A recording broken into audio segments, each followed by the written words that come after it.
Hello everyone, welcome to the channel.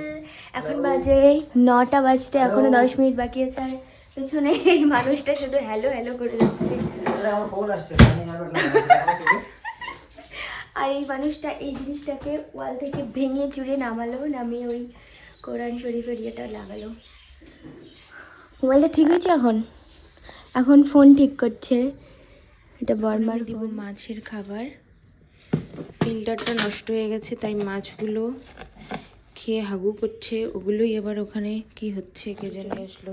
আমি একটা খুব সুন্দর জিনিস বানাবো, সুন্দর বলতে একটা রেসিপি বানাবো, মানে কাঁচা আলু দিয়ে আলুর চিপস আছে। ওগুলো হচ্ছে বাইরে নিয়ে আসা হচ্ছে একটু রোদ লাগানোর জন্য।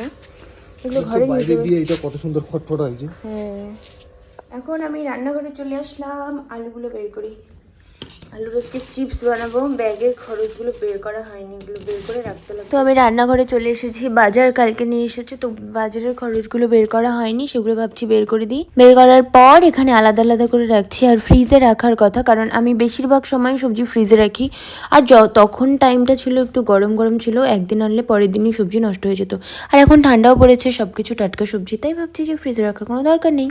তারপর সব কিছু ঝুড়িতে রেখে নিচে রেখে দিচ্ছি। আর এখানে আমি এখন করলা আলু ভাজা করব, কারণ হচ্ছে আজকের রেসিপি হবে করলা আলু ভাজা আর একটা ঘ্যাট হবে, সব কিছু মিলে। তারপর কুমড়া হবে, দেখি তারপর আর কি কি করা যায়। আর এখানে আমি আলুর চিপসগুলো কেটে নিচ্ছি, কারণ আমি ভেবেছিলাম এগুলো ডিরেক্টলি আমি ধুয়ে নিয়ে একদম মানে ভাজা করে নেব। তখন মা এসে বললো যে না, এগুলোকে এরকম করে করলে খুব একটা ভালো হবে না, তাই বললো যে পানিতে একটু লবণ আর হচ্ছে একটু কি বলে হলুদ দিয়ে ভালো করে সেদ্ধ করে নিতে হবে। তারপর এটাকে রোদে শুকোতে দিতে হবে, একটু ধুয়ে মানে শুকিয়ে।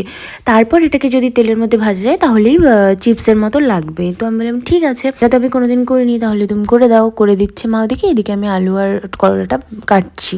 আর আমাদের রোজ রোজ এত এত মেনু হয়, মানে সবজি, আর এখন ঠান্ডার সময় তো প্রচুর সবজি, এত রোজ রোজ মেনু হয় যে কি বলবো, খেয়ে শেষ হয় না। আর দুপুরবেলা রান্না করলে এত এত খাবার থেকে যায়। এইভাবেই একদম মা এখানে দেখো সবকিছু সেদ্ধ টেদ্ধ করে নিল, করে নিয়ে এটাকে এখন রোদে দিবে, ও দাঁড়িয়ে আছে। আর এখানে হচ্ছে চা রেডি, চা মুড়ি এগুলো রেডি করে দিচ্ছে। জানোই তো গ্রামের বাড়ি, আর ধান কাটারা হয়ে গেছে, মানে কাটার সময় হয়ে গেছে, তো সেখানে আমাদের ধানগুলো কাটছে যারা, তাদের জন্য হচ্ছে চা মুড়ি রেডি করে দেওয়া হচ্ছে। এই হচ্ছে আমাদের লাঞ্চের মেনু, অলমোস্ট রেডি হয়ে গেছে। আর হ্যাঁ, এই যে সবকিছু রেডি হয়ে গেছে, ভাজা কুমড়ো, ডিমের কারি, তারপর হচ্ছে তোমার এখানে একটা সবকিছু মিলে তরকারি, যেমন হচ্ছে বেগুন, আলু, সিম, ফুলকপি, এগুলো মিলে। আর আমরা 3জন খেতে বসেছি। চলো আজকে টাটা।